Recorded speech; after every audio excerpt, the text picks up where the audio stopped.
All right, looks like we're live. Just gonna confirm.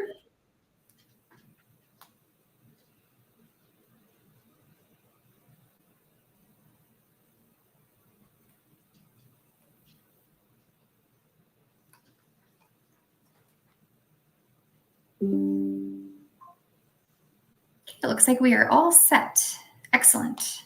Okay. We will go ahead and get started here. All right. Good afternoon, everybody. I'm the president and CEO of the Westminster Chamber of Commerce, Jamie Chavez, and I'm delighted to be spending my day speaking with candidates for the upcoming election.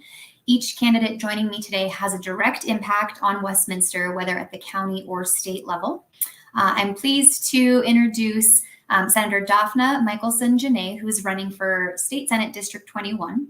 And since we only have 10 minutes with each candidate today, we'll dive right in and give each candidate as much time as possible to share their thoughts and plans with you.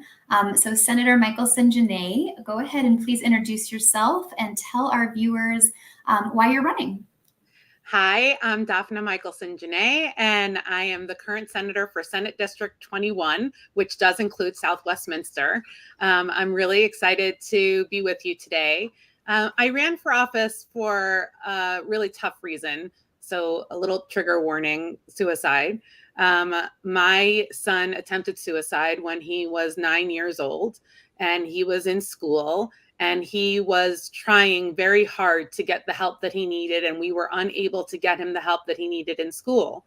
And at the same time, I was volunteering at 2 of our juvenile correctional facilities. And I was noticing that the boys were very much like my son. And I thought to myself, I have all of the means and the access and the privilege and the knowledge of how the system works. And I'm unable to get my son the help he needs. Who is fighting for these kids? And it was about that time, a little bit later, when we got him a little bit more settled, that I decided to run for office so that I could be on the other side of the table and help people stop falling through the cracks. Because my son was falling through the cracks. These kids that were incarcerated fell through the cracks. What could we do to stop them from falling through the cracks? My time in the legislature has been dedicated to youth mental health and suicide prevention. I'm most proud of the I Matter program, which I was able to start in 2020, which offers free therapy for any school-aged youth who wants it in English or Spanish at imattercolorado.org. It's an unbelievable program. It served over 12,000 of Colorado youth so far. We've been in 63 of the 64 counties. So we're really getting deep and wide into the state and helping kids where they need help.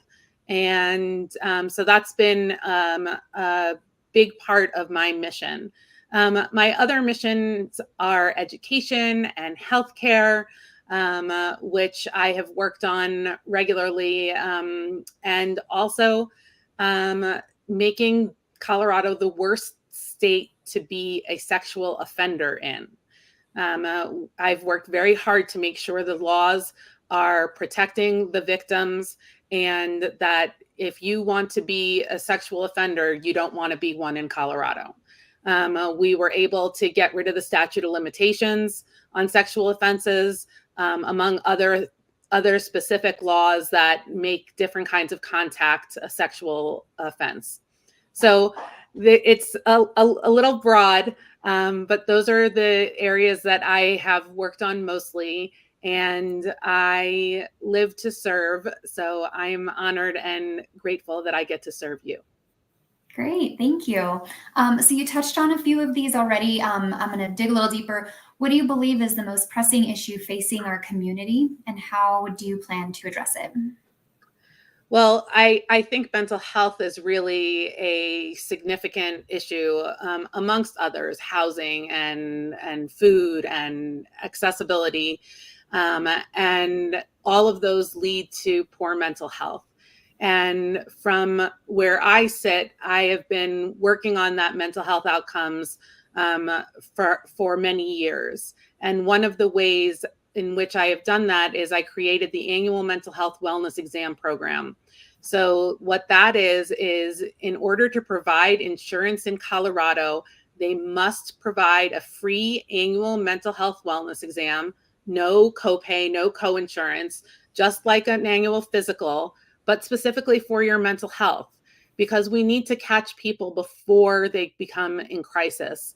And if you set up a situation where you have a mental health provider that you know and you trust, if you get into crisis, you're going to know who to call and you're not going to be left to enter an emergency room. Great. Thank you for sharing that. How do you plan to engage with local businesses and chambers of commerce to foster economic growth? I think that it's very important that we talk to small businesses in particular. I'm a small business owner. My husband and I run Journey Institute Press, which is a nonprofit publishing company. And when we are looking at legislation that impacts the business community, we have to talk to the business community. We have to specifically reach out, not wait for you to reach to us, but specifically reach out to the community and ask, how does this legislation impact you? And I think that if we have an open dialogue, then we can make sure that legislation that is harmful does not get passed, whereas legislation that is helpful does. Great. So speaking of legislation, do you have specific plans to introduce or support particular legislation, and how would that benefit our district? I have definitely some plans. One of the plans is regarding a bill I passed in 2019, the Kindergarten through Fifth Grade Social and Emotional Health Act. It was a pilot program that was very successful, and we want to see it in more schools. And the idea behind the program is that social workers in elementary schools would work in teams, and the social worker would follow the student from grade to grade, as opposed to the student having a different social worker that they work with every year. And this way we can identify early any signs of learning disabilities or emotional disabilities, and we can address them in elementary school. And the whole goal is that you actually get through elementary school ready to handle the onslaught of the hormones and changes in your life that happen in middle school. We think that setting kids up for a successful run and helping them not fall through the cracks is the ideal way to keep them out of the criminal justice system, keep them healthy, and keep them alive. Awesome. Great. Thank you for that. And can you talk a little bit about how you'll work across party lines to achieve meaningful change in the state legislature? Yeah, I have a really good record of working across party lines. We crunched the numbers, and it's something like 68% of my bills are co-primed, meaning that there was a Democrat and a Republican leading the bill. I work very hard across the aisle because I believe that if we're going to have common sense solutions, then it has to be a little bit of me and a little bit of them. And together we come up with a Colorado solution. Great. And what steps will you take to ensure transparency and accountability?